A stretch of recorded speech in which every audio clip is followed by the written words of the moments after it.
नमस्कार दोस्तों, स्वागत है आपका सिनर्जी आईएएस एकेडमी की नई यूट्यूब वीडियो पर। मैं आपका दोस्त राही मेहता आपके लिए एंशिएंट हिस्ट्री की एक और वीडियो लेकर सामने आया हूँ। इस वीडियो के अंदर हमारा आज का टॉपिक रहेगा महाजनपद। इससे पहली वाली वीडियो के अंदर हम हड़प्पन सिविलाइजेशन के बारे में बात कर चुके हैं, उसके बाद हमने वैदिक काल को भी खत्म किया। अब नए टॉपिक की तरफ आगे बढ़ते हैं और नए टॉपिक में हम आज जानेंगे महाजनपद के बारे में। ठीक है दोस्तों, तो सबसे पहले व्हाट आर महाजनपद्स, महाजनपद्स क्या हुआ करती थी। आज की मेरी जो पीछे पीडीएफ रहेगी, जो पीपीटी रहेगी, वह इंग्लिश में रहेगी, परंतु मैं इसका हिंदी ट्रांसलेशन भी आपको प्रोवाइड करवा दूंगा। और जो स्टूडेंट इस पीपीटी की डाउनलोड मांग रहे थे, उनको भी इसके लिए लिंक प्रोवाइड कर दिया जाएगा। उस लिंक के थ्रू आप ये पीपीटी जो है वो डाउनलोड करके पढ़ पाएंगे और अपने नोट्स जो है वो बना पाएंगे। ठीक है दोस्तों, तो सबसे पहले महाजनपद क्या थी। Mahajanapads were ancient kingdoms or republics that emerged in northern India during the 6th century BC। इसका अर्थ क्या हुआ? ये ऐसी किंगडम्स थी, ये ऐसे राज्य थे महाजनपद, जो 6th सेंचुरी बीसी के दौरान नॉर्थ इंडिया के अंदर उत्पन्न होते हैं। नॉर्थ इंडिया के अंदर इनकी ग्रोथ होती है। धीरे धीरे ये भारत के कई बड़े क्षेत्रफल के ऊपर फैलना शुरू कर जाते हैं। महाजनपद का सच में मतलब होता है ग्रेट किंगडम, यानी कि महान राज्य। ग्रेट किंगडम यानी कि महान राज्य।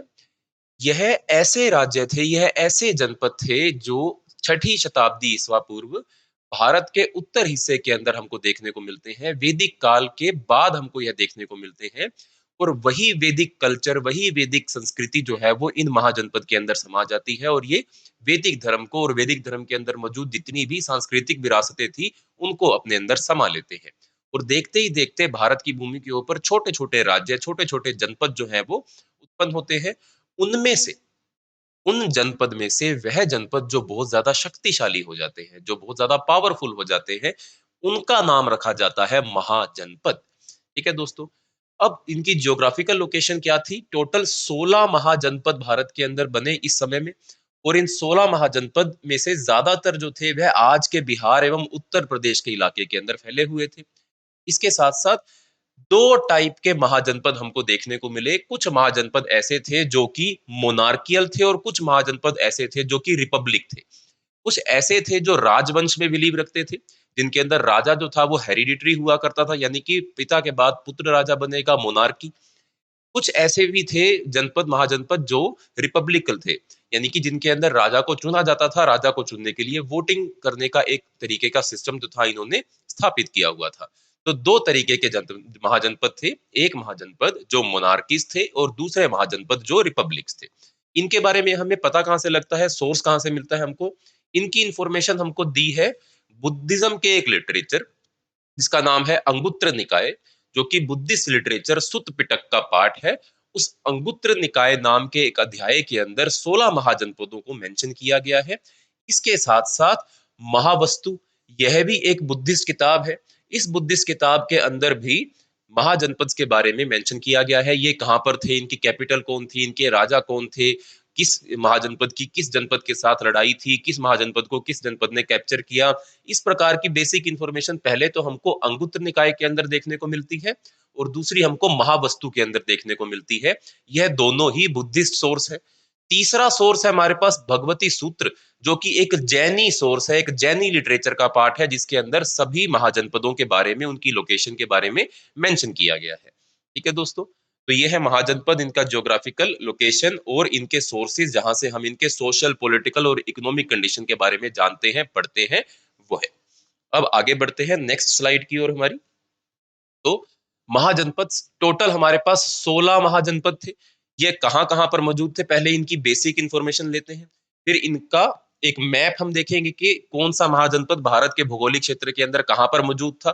उसके बाद हम महाजनपदों को थोड़ा डिटेल में पढ़ेंगे, इनके कुछ मुख्य मुख्य पॉइंट जो है वो हम कवर करेंगे। सबसे पहले तो इन 16 महाजनपदों के नाम। पहला महाजनपद है अंग महाजनपद। अंग महाजनपद की कैपिटल थी चंपा। यह आज के बिहार, मुंगेर एवं भागलपुर के इलाके के अंदर सिचुएटेड था।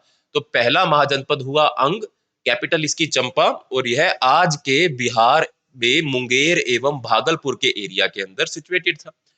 दूसरा जनपद रहेगा मगध। मगध की कैपिटल थी राजगृह, जिसे गिरविराज भी बोला जाता था। यह आज के पटना के इलाके के आसपास फैला हुआ था। ठीक है दोस्तों, तीसरा जनपद रहेगा काशी। काशी, इसकी कैपिटल भी काशी ही थी। ये आज के बनारस के इलाके के आसपास फैला हुआ था। इसी प्रकार से चौथा जनपद वत्स, वत्स की कैपिटल थी कौसाम्बी। यह आज के इलाहाबाद के पास फैला हुआ था। इसी प्रकार से छठा हमारा जनपद जिसका नाम है सोरासेना, सोरासेना की कैपिटल थी मथुरा। ये आज के मथुरा के इलाके के आसपास ही फैला हुआ था। इसी प्रकार से सातवां महाजनपद हमारा रहेगा पंचाला। पंचाला की कैपिटल थी आही छत्र या फिर कंपिल्या, आही छत्र या फिर कंपिल्या पंचाला किंगडम की कैपिटल थी और यह आज के पश्चिमी उत्तर प्रदेश के अंदर फैला हुआ था। इसी के साथ ही अगला हमारा महाजनपद रहेगा कुरु। कुरु की कैपिटल थी इंद्रप्रस्थ। इंद्रप्रस्थ आज के मेरठ एवं हरियाणा के इलाके के अंदर फैला हुआ महाजनपद था। ये वह महाजनपद था जिसके अंदर कुरुक्षेत्र का युद्ध लड़ा गया था। कुरुक्षेत्र की महाभारत की जो कहानी है वो इस कुरु क्लैन से ही डील करती है, इस कुरु महाजनपद से ही डील करती है। तीसरा नवा मत्स्य महाजनपद, इसकी कैपिटल थी विराटनगर।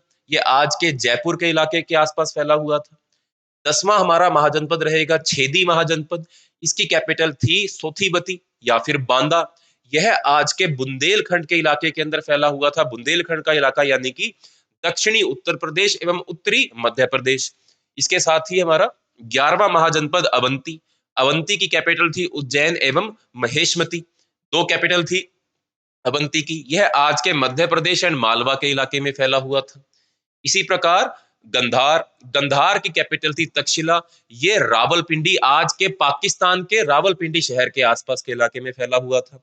इसी प्रकार अगला महाजनपद रहेगा कंबोज, जिसकी कैपिटल थी पूंछ, जो कि आज के कश्मीर के राजौरी इलाके के आसपास फैला हुआ था। इसी प्रकार 14वां महाजनपद था हमारा अस्माका। इसकी कैपिटल थी पैथान या फिर प्रतिस्थान, जो कि गोदावरी के किनारे के ऊपर बसा हुआ था। इसी प्रकार वज्जी किंगडम, वज्जी किंगडम की जो कैपिटल थी वह वैशाली थी और ये आज के वैशाली शहर के आसपास ही बसा हुआ था। इसी प्रकार महाजनपद, महाजनपद की कैपिटल थी कुशीनारा और ये आज के उत्तर प्रदेश के देवरिया जिले के इलाके के आसपास फैला हुआ था। अब इन्हीं सभी महाजनपद को, इन 16 महाजनपद को हम भारत के मानचित्र पर देखते हैं। ठीक है दोस्तों, हम ईस्ट से शुरू करेंगे। सबसे पहले सबसे ईस्ट में रहेगा अंग, अंग के बाद रहेगा मगध, मगध के उत्तर में रहेगा विज्जी एवं विज्जी के उत्तर में रहेगा मल्ला, मल्ला के पश्चिम में रहेगा कोसाला, कोसाला के दक्षिण में रहेगा काशी। ऐसे ही काशी के पश्चिम में छेदी, काशी के ही पश्चिम में वत्सा, अवंती, असाका, सोरासेना, मत्स्य, कुरु, पंचाला, गंधार एंड कंबोजा। तो दोस्तों ये सभी के सभी महाजनपद जो अभी हमने डिस्कस किए, जिनकी कैपिटल हमने डिस्कस करी, ये इस पूरे इंडिया के मानचित्र पर कहाँ कहाँ फैले हुए थे, इनकी मोटा माटी लोकेशन आपको पता होनी चाहिए। पश्चिम में सबसे कंबोज था, पूर्व में सबसे अंग था, दक्षिण में सबसे असाका था, उत्तर में भी सबसे ज्यादा कंबोज था। तो इस प्रकार के जो फैक्चुअल इंफॉर्मेशन है कि कौन सा महाजनपद कहाँ पर सिचुएटेड था, किसके पश्चिम में था, किसके उत्तर में था, इसकी मोटा माटी इंफॉर्मेशन आपको याद करनी होगी। इसको हल्का फुल्का आपको अपने दिमाग के अंदर इस मानचित्र को समाना होगा, क्योंकि पहले इस प्रकार के क्वेश्चन महाजनपद की लोकेशन के ऊपर यूपीएससी एवं एचसीएस के अंदर पूछे जा चुके हैं। तो इस बात को आपको ध्यान में रखना है कि महाजनपद की आपको कैपिटल तो याद करनी ही करनी है, उसके साथ उनकी थोड़ी थोड़ी जियोग्राफिकल लोकेशन भी आपको पता होनी चाहिए, कौन सा दक्षिण में, कौन सा उत्तर में, कौन सा पश्चिम में और कौन सा पूर्व के अंदर सिचुएटेड है। ठीक है दोस्तों, मैं आशा करता हूं कि आप मेरी बात समझ गए होंगे। अब आगे हम इन्हीं महाजनपद को हल्का हल्का थोड़ा डिटेल में पढ़ेंगे। तो सबसे पहला महाजनपद अंग महाजनपद, इसकी कैपिटल थी चंपा। ये आज के मुंगेर एंड भागलपुर के इलाके में फैला हुआ था। यह महाजनपद जो था, इसका रेफरेंस जो है वो महाभारत के अंदर भी हमको मिलता है एवं इसके साथ साथ इसका रेफरेंस हमको अथर्ववेद के अंदर भी देखने को मिलता है। अथर्ववेद, कल हमने वैदिक लिटरेचर किया था, उसके अंदर भी अंग महाजनपद के बारे में मेंशन किया गया है। इसके साथ साथ महाभारत के अंदर भी इसको मेंशन किया गया है। इसके साथ साथ बिंबिसार के रूल के दौरान, during the rule of Bimbisara, Bimbisara Haryanka वंश के पहले रूलर थे, उनके बारे में भी मैं अगली वीडियो के अंदर बात करूंगा। तो बिंबिसार के रूल के दौरान इसको मगध का हिस्सा बना लिया गया था, अंग महाजनपद को मगध का हिस्सा बना लिया गया था। इसके साथ साथ इसकी कैपिटल चंपा थी, जो कि गंगा और चंपा नदी के संगम के ऊपर सिचुएटेड थी। इसके साथ ही ये बहुत ही इंपॉर्टेंट कमर्शियल सेंटर था, क्योंकि यहाँ से साउथ ईस्ट एशिया की जो ट्रेड थी, साउथ ईस्ट एशिया की जो भूमि है उसके ऊपर ट्रेड को चलाया जाता था। इसको हम स्वर्ण भूमि बोलते थे एंशियंट इंडिया के अंदर। तो यह है अंग महाजनपद। यह अंग महाजनपद जो है वे सबसे पूर्व के अंदर सिचुएटेड महाजनपद, आज के बिहार के इलाके में सिचुएटेड महाजनपद, जिसको बिंबिसार के रूल के दौरान मगध का हिस्सा बना लिया गया था। यह एक इंपॉर्टेंट कमर्शियल सेंटर था, क्योंकि यहाँ से समुद्र के माध्यम से या लैंड रूट के माध्यम से जो ट्रेड थी वह साउथ ईस्ट एशिया के साथ की जाती थी, जिसको हम स्वर्ण भूमि के नाम से जानते हैं। ठीक है दोस्तों। अब अगला महाजनपद हमारा रहेगा मगध महाजनपद, सबसे महत्वपूर्ण महाजनपद। इसकी कैपिटल का नाम था गिरबीराज या फिर राजगृह। ये एक ही कैपिटल है, बाद में इसकी कैपिटल चेंज भी की जाएगी। जो जो रूलर आकर मगध की कैपिटल को चेंज करेगा, हम उसको क्रोनोलॉजिकल वाइज आने वाली वीडियोस के अंदर समझेंगे और याद भी करेंगे। ठीक है जी। इसकी कैपिटल जो थी, ये मगध का जो इलाका था, जो आज के बिहार के गया एवं पटने के इलाके के अंदर फैला हुआ था। इसका मेंशन अथर्व वेद के अंदर किया गया है। इसके साथ साथ यह महाजनपद जो था, बाद में जैनिज्म का गढ़ बना। चंद्रगुप्त मौर्य के दौरान मगध महाजनपद जो था वो जैनिज्म का गढ़ बना, और उसके बाद यहाँ पर तीसरी बुद्धिस्ट काउंसिल भी ऑर्गेनाइज करवाई गई। अशोका ने यहाँ पर बुद्धिस्ट काउंसिल ऑर्गेनाइज करवाई थी, यानी कि जैनिज्म एंड बुद्धिज्म दोनों ही धर्मों का प्रतीक जो था वह मगध के अंदर समाया हुआ था। ठीक है दोस्तों। इसी प्रकार नेक्स्ट हमारा महाजनपद रहेगा काशी महाजनपद। इसकी कैपिटल भी काशी ही थी। इसको आज के बनारस के इलाके के अंदर हम समझ सकते हैं, बनारस के इलाके के अंदर ये फैला हुआ था आज के। ठीक है दोस्तों। तो ये इस सिटी को, बनारस को या काशी को, अपना नाम जो है वो दो नदियों के नाम से मिला है, वरुणा एंड आसी। वरुणा एंड आसी मिलकर बनता है वाराणसी। आसी के नाम पर इसका नाम काशी पड़ा, और हम जानते हैं कि प्रभु शिव की यह नगरी है, वहां पर उन्होंने अपना कई सारा समय बिताया था, और शिव जी के कई सारे मंदिर भी काशी के अंदर या फिर बनारस के अंदर या फिर वाराणसी के अंदर मौजूद है। तो बहुत ही पुरानी महाजनपद है, और आज भी यह सिटी लगातार बसी हुई है। दुनिया की सबसे पुरानी शहर जो लगातार कंटिन्यूटी के अंदर बसा हुआ है वह काशी है। यह महाजनपद थी बुद्धा के टाइम पर, महावीर जैन के टाइम पर, बहुत महत्वपूर्ण थी। इसके बाद अगली महाजनपद हमारी रहेगी वत्सा महाजनपद। इसकी कैपिटल रहेगी कौशाम्बी। यह आज के इलाहाबाद के इलाके के अंदर बसी हुई है। वत्सा महाजनपद जो थी, इसको वमसा के नाम से भी जाना जाता था। यह यमुना नदी के किनारे पर सिचुएटेड थी। यह एक मोनार्कियल फॉर्म ऑफ महाजनपद थी। यहाँ पर मोनार्की एस्टेब्लिश थी, यानी कि राजा का रूल जो था वह हेरिडिटरी हुआ करता था। और इसके साथ साथ इनकी जो कैपिटल थी कौशाम्बी, वह कैपिटल यमुना एवं गंगा नदी के संगम के ऊपर बसी हुई कैपिटल थी। हम जानते हैं कि संगम जो है वह इलाहाबाद शहर के अंदर मौजूद है, जहां पर यमुना और गंगा एक दूसरे से मिलती हैं। उसी के कॉन्फ्लुएंस पर, उसी संगम पर कौशाम्बी नाम की कैपिटल थी, जो कि वत्सा महाजनपद की राजधानी के रूप में कई समय तक उसने इतिहास के अंदर अपना योगदान दिया। दोस्तों, यह थी वत्सा महाजनपद। एक बार इन चारों महाजनपद को हम दोबारा मैप पर देख लेते हैं। तो पहली हमने देखी अंग महाजनपद, उसके बाद हमने देखी मगध महाजनपद, उसके बाद काशी महाजनपद, और उसके बाद वत्सा महाजनपद। तो तीनों एक लाइन में सिचुएटेड है, पश्चिम से पूर्व की तरफ। पश्चिम से पूर्व की तरफ सबसे पहले वत्सा, फिर काशी, फिर मगधा, और फिर बाद में अंग महाजनपद। ठीक है दोस्तों। अब आगे चलते हैं। नेक्स्ट, कोसाला महाजनपद। कोसाला महाजनपद की दो कैपिटल हुआ करती थी। एक श्रवस्ती जो कि इनकी उत्तरी कैपिटल थी, नदन कैपिटल थी, और दूसरी कुशावती जो इनकी सदन कैपिटल थी। यह आज के ईस्टर्न उत्तर प्रदेश के इलाके के अंदर फैले हुए थे।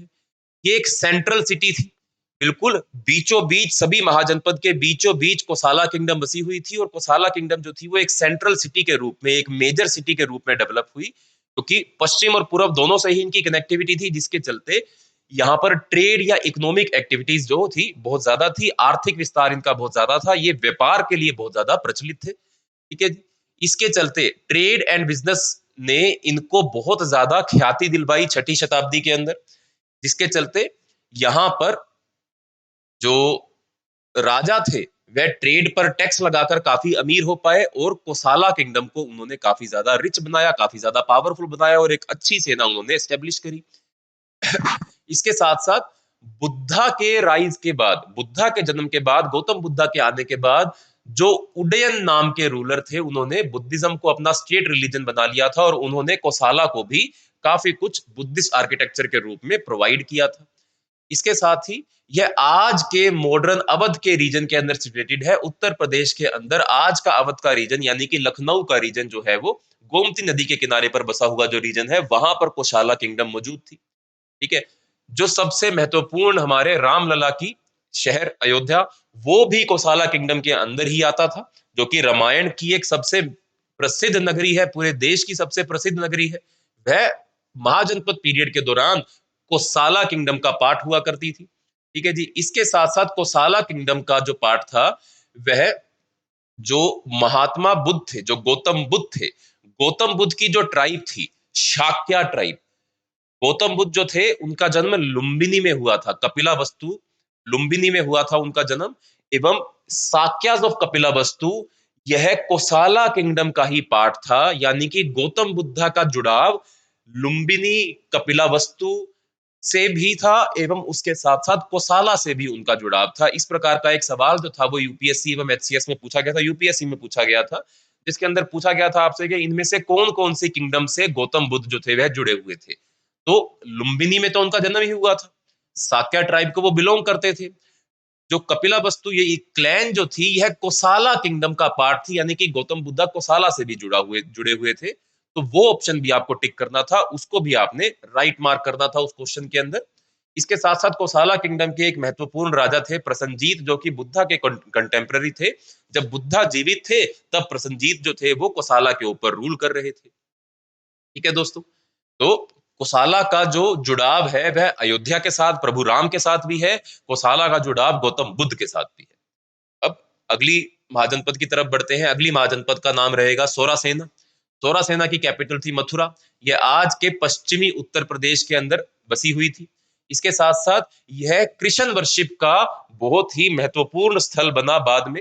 और इसके साथ साथ मेगस्थनीज के टाइम पर, मेगस्थनीज जो कि एक ग्रीक ग्रीक अम्बेसडर थे, जो भारत के अंदर आए थे अलेक्जेंडर के जाने के बाद, चंद्रगुप्त मौर्य के दौरान, उन्होंने मथुरा को एक बहुत ही महत्वपूर्ण कृष्णा वर्शिप सेंटर के रूप में अपनी पुस्तक इंडिका के अंदर मेंशन किया है। यानी कि प्रभु श्री कृष्ण की नगरी मथुरा के अंदर कृष्ण भक्ति का प्रचलन जो था वो आज से सदियों पहले भी था। और इसको एक ग्रीक राइटर या ग्रीक एम्बेसडर मेगास्थनीज जो है वो अपनी किताब इंडिका के अंदर मेंशन भी करके गए हैं।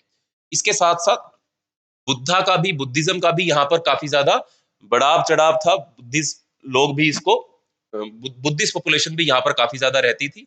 और इनके इंपोर्टेंट किंग जो थे वो थे अवंतीपुर, जो कि बुद्धा के ही शिष्य थे, बुद्धा के ही डिसाइपल थे, जो कि सुरासेना को या शुरासेन महाजनपद को रूल भी करते थे। ठीक है जी। और मथुरा इनकी कैपिटल जो है वो यमुना नदी के किनारे के ऊपर बसी हुई है। तो दोस्तों ये थी सुरासेना महाजनपद। अब अगली महाजनपद की तरफ चलते हैं, जिसका नाम है पंचाला महाजनपद। पंचाला महाजनपद की दो कैपिटल हुआ करती थी, आही छत्र एंड कंपिल्या। पंचाला महाजनपद की दो कैपिटल हुआ करती थी, आही छत्र एंड कंपिल्या। ये भी वेस्टर्न उत्तर प्रदेश के इलाके के अंदर फैली हुई थी। इसके साथ साथ इसकी नदन कैपिटल, उत्तरी कैपिटल को हम आही छत्र के नाम से जानते थे, जो आज के बरेली जिले के पास, उत्तर प्रदेश के बरेली जिले के आसपास के इलाके में थी। एवं दक्षिणी कैपिटल जो थी वह कंपिलिया कैपिटल थी, जो आज के उत्तर प्रदेश के फर्रुखाबाद जिले के आसपास के इलाके में फैली हुई थी।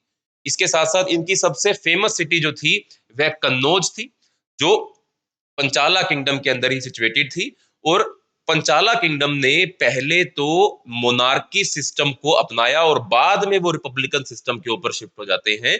यह इनके साथ जुड़ा हुआ एक महत्वपूर्ण तथ्य है कि पंचाला किंगडम पहले मोनार्की को फॉलो करती थी और बाद में इन्होंने रिपब्लिक सिस्टम को अपना लिया था। ठीक है दोस्तों। तो ये थी पंचाला किंगडम। अब चलते हैं कुरु महाजनपद की तरफ। कुरु महाजनपद आज के मेरठ एवं हरियाणा के इलाके में, आज के कुरुक्षेत्र के इलाके के अंदर ये फैली हुई थी। इनकी कैपिटल इंद्रप्रस्थ हुआ करती थी। इसके साथ साथ कुरुक्षेत्र के एरिया के अराउंड यह महाजनपद जो फैली हुई थी, इसका मेंशन, इसका जिक्र सबसे ज्यादा महाभारत के अंदर आता है, जो हमें कुरु की ही दो ब्रांचेस के कंफ्लिक्ट के बारे में बताती है। कुरु क्लैन की दो ब्रांचेस थी, एक पांड्या ब्रांच और एक कौरवा ब्रांच, जिनके बीच के कंफ्लिक्ट को महाभारत के अंदर लिखा गया है। ये वही कुरु महाजनपद है जिनके दो ब्रांचेस पांडवा एवं कौरवास आपस में लड़ते हैं, जिसको महाभारत की किताब के अंदर, एपिक के अंदर, महाकाव्य के अंदर मेंशन किया गया है। और ये आज के हरियाणा के कुरुक्षेत्र एवं उत्तर प्रदेश के मेरठ के इलाके में फैली हुई एक महाजनपद थी। ठीक है दोस्तों, आगे बढ़ते हैं। अगली महाजनपद हमारी रहेगी मत्स्य महाजनपद। इनकी कैपिटल थी विराटनगर। यह आज के जयपुर के इलाके के अंदर फैली हुई थी। इसके साथ साथ जो मत्स्य महाजनपद थी, यह आज के जयपुर यानी कि राजस्थान के इलाके के अंदर बसी हुई एक महाजनपद थी। इसके साथ साथ यह पंचालास के वेस्ट में एवं कुरुस के दक्षिण में मौजूद थे। कैपिटल विराटनगर। इसके साथ साथ आज का जयपुर, आज का अलवर, आज का भरतपुर जो था, वह मत्स्य किंगडम का पार्ट हुआ करता था, मत्स्य महाजनपद का पार्ट हुआ करते थे। और इनके फाउंडर का नाम था विराट। ये दोस्तों, यह थी मत्स्य महाजनपद। नेक्स्ट, छेदी महाजनपद। छेदी महाजनपद की जो कैपिटल थी वो थी सोथीवती। सोथीवती जो था, यह आज के बुंदेलखंड के इलाके के अंदर मौजूद था। और इसको ऋग्वेदा के अंदर भी मेंशन किया गया है दोस्तों। This was cited in Rigveda. Chedi महाकिंगडम को ऋग्वेदा के अंदर भी मेंशन किया गया है। यह महत्वपूर्ण तथ्य है, इसको आप स्टार लगाकर मार्क कर लेंगे। इसके साथ साथ इनकी कैपिटल थी सोथीवती, जिसका नाम शुक्तिमती भी था, जिसका नाम शोथीवती नगर भी था। तीन नाम थे, एक ही कैपिटल थी। पहला नाम था शोथीवती, दूसरा नाम था शुक्तिमती और तीसरा नाम था शोथीवती नगर। ठीक है जी। इसके साथ साथ इनके महत्वपूर्ण किंग का नाम था शिशुपाल, जिसको he was killed by Vasudeva Krishna during the Rajasuya sacrifice of the Pandava king Yudhishthira. यानी कि छेदी किंगडम का नाम भी कहां मेंशन है? एक तो ऋग्वेदा के अंदर मेंशन है और उसके साथ महाभारत के अंदर एक इनकी कहानी जो है वो मेंशन है। ठीक है दोस्तों, आगे बढ़ेंगे अवंती महाकिंगडम की तरफ, अवंती महाजनपद की तरफ। इनकी कैपिटल थी उज्जैन या फिर महेशमती। ये आज के मालवा या मध्य प्रदेश के इलाके के अंदर फैली हुई थी। इनका भी सिग्निफिकेंस जो था वह बुद्धिज्म के साथ जुड़ा हुआ था। बुद्धा ने अवंती किंगडम को भी विजिट किया था, यहाँ पर वह आए थे।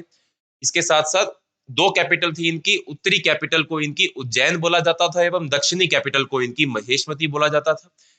इसके साथ साथ इनके सबसे महत्वपूर्ण किंग हुए प्रद्योत। और प्रद्योत किंग जो थे वह अवंती महाजनपद के सबसे शक्तिशाली एवं सबसे महत्वपूर्ण राजा हुए। इनका जिक्र हम दोबारा भी करेंगे जब हम आगे मौर्यन एम्पायर के बारे में पढ़ेंगे, मगध के बारे में जब हम डिटेल में पढ़ेंगे तब इनके बारे में हम दोबारा भी जिक्र करेंगे दोस्तों। तो यह थी प्रद्योत, इनके महत्वपूर्ण किंग एवं उसके साथ साथ अवंती महाजनपद। अब बढ़ते हैं हमारी अगली महाजनपद की तरफ, जिसका नाम है गंधारा महाजनपद। इनकी कैपिटल थी तक्षशिला, जो कि आज के पाकिस्तान के रावलपिंडी में सिचुएटेड है। ठीक है दोस्तों, और तक्षशिला जो थी वह एक बहुत महत्वपूर्ण यूनिवर्सिटी भी थी भारत के अंदर।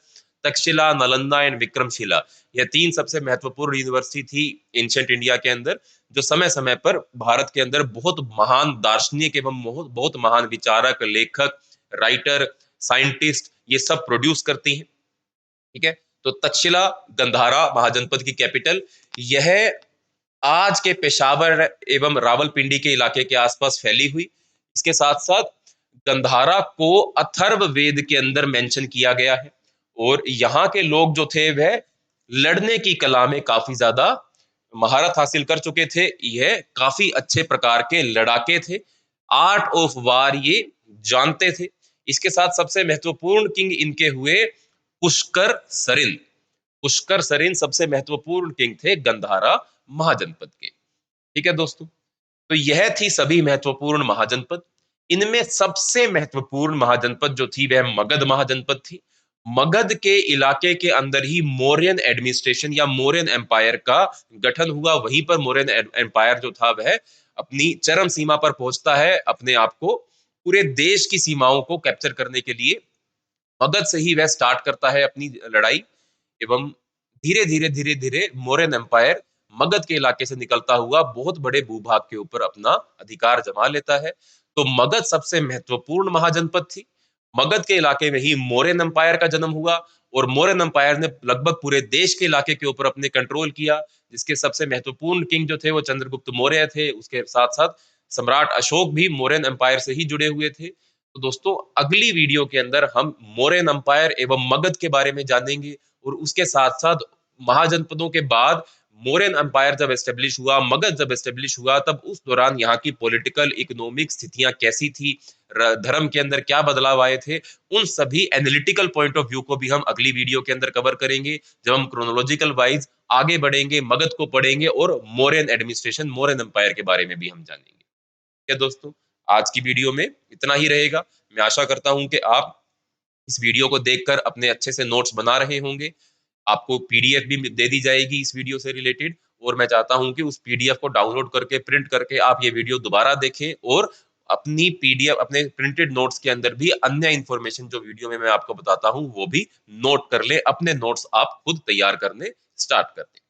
ठीक है दोस्तों, मिलते हैं अगली वीडियो में। नमस्कार।